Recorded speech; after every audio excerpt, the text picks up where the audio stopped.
నమస్తే ఫ్రెండ్స్, మనం ఫంక్షన్స్కి వెళ్ళి పొట్ట నిండా భోంచేసి దాంతోపాటు ఇంత ప్లాస్టిక్ని కూడా పొట్టలో వేసుకుంటున్నామండి. ఎలా అంటారా? ఈ ప్లాస్టిక్ ప్లేట్స్ వల్ల అండి మేబీ ఇవి వచ్చి ఒక 20 years అయ్యి ఉండొచ్చు.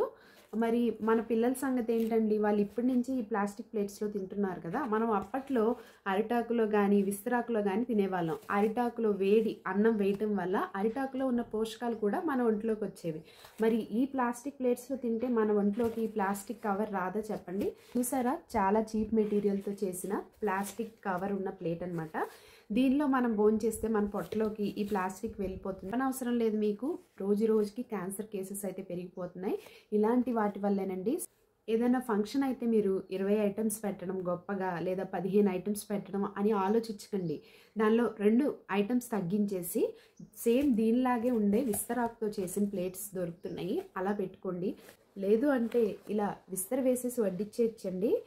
మనం ఈ మెసేజ్ని నా కోసం కాదు, మనందరి కోసం, మళ్ళీ మనం నెక్స్ట్ ఫంక్షన్స్కి వెళ్ళే లోపు ఈ ప్రాసెస్ని ఫాలో అయ్యేటట్టు ఈ మెసేజ్ని ఫార్వర్డ్ చేయండి. Thank you for watching my videos.